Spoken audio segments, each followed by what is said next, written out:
ప్రజలందరికీ ఇంధన పొదుపు వారోత్సవాల సందర్భంగా విజ్ఞప్తి.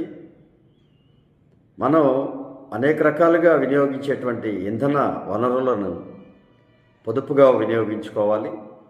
వాటిని అదుపులో ఉంచుకోవాల్సినటువంటి అవసరం మనందరి బాధ్యతగా ఉందని మా భావన. పర్యావరణ పరిరక్షణ సంస్థ విజ్ఞప్తి. ముఖ్యంగా విద్యుత్తు ఉపయోగంలో, వినియోగంలో మనందరం కూడా పొదుపుని పాటించాలి. విద్యుత్తు ఉత్పత్తి కంటే పొదుపు చేయడం ద్వారా మనందరం కూడా విద్యుత్తుని ఉత్పత్తి చేసినట్టే అని భావించాలి. కాబట్టి ఈ రోజుల్లో మనం విద్యుత్ వినియోగం విచ్చలవిడిగా మనందరికీ నిత్యావసరం అయిపోతున్న నేపథ్యంలో విద్యుత్ వినియోగాన్ని క్రమశిక్షణతో వాడుకోవాలి, క్రమబద్ధీకరించుకోవాల్సినటువంటి అవసరం ఉంది.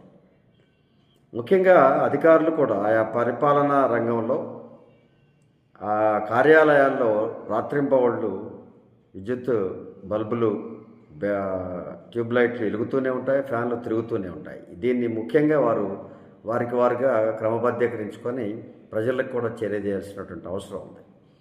అలాగే ఈరోజు కేంద్ర రాష్ట్ర ప్రభుత్వాలు పిఎం సూర్యఘర్ పేరిట సోలారు వినియోగాన్ని అత్యంత సులభతరం చేస్తూ ఉన్నారు. బ్యాంకులు కూడా రుణాలు ఇస్తూ ఉన్నాయి. గ్రామీణ స్థాయిలో గృహాలకి మరియు పరిశ్రమలకి, అలాగే వ్యవసాయ పరంగా కూడా ఈరోజు సోలార్ వినియోగంపై కేంద్ర ప్రభుత్వం కొన్ని కోట్ల రూపాయలు సబ్సిడీని ఇస్తూ దాన్ని ప్రోత్సహిస్తున్నటువంటి పరిస్థితిని మనందరం చూస్తూ ఉన్నాం. ఈరోజు దేశం మొత్తం కూడా సోలార్ని అనుసరిస్తూ విద్యుత్తుని వినియోగంలో క్రమశిక్షణ పాటించాల్సినటువంటి బాధ్యత ప్రజలపై ఉంది.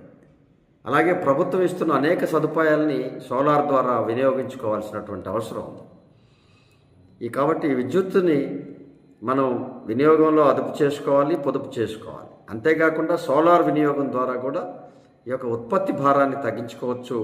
అలాగే ప్రజలపై పడేటువంటి ఆ యొక్క విద్యుత్ ట్యాక్స్లు తగ్గించుకునేటువంటి వసతి కూడా ఉన్నది. సోలార్ వినియోగంలో ప్రతి గృహ యజమాని అటు కనుక సోలార్ని ఫాలో అయితే, సోలార్ వినియోగంలోకి వెళితే అత్యంతగా అతను ఆదా పొందుతాడు. భవిష్యత్తులో అతను విద్యుత్తును కూడా ప్రభుత్వానికి అమ్మేటువంటి పరిస్థితులను ఈరోజు మనం చూస్తాం. కాబట్టి ప్రజలందరూ కూడా విద్యుత్తుని అదుపు చేయండి, పొదుపు చేయండి. అలాగే ఈ యొక్క సోలార్ వినియోగం వైపు ముందుకు వెళ్ళాలని, సోలార్ వినియోగం ద్వారా ఈ యొక్క మన జీవన పరిస్థితులు మెరుగుపడతాయి. అలాగే మనకున్నటువంటి ప్రకృతి వనరుల పరిస్థితులు కూడా మనకి ఉంటాయి. ఈ యొక్క మనం కరెంటు బిల్లులు కట్టలేని పరిస్థితి నుంచి కూడా మనం బయటపడవచ్చు.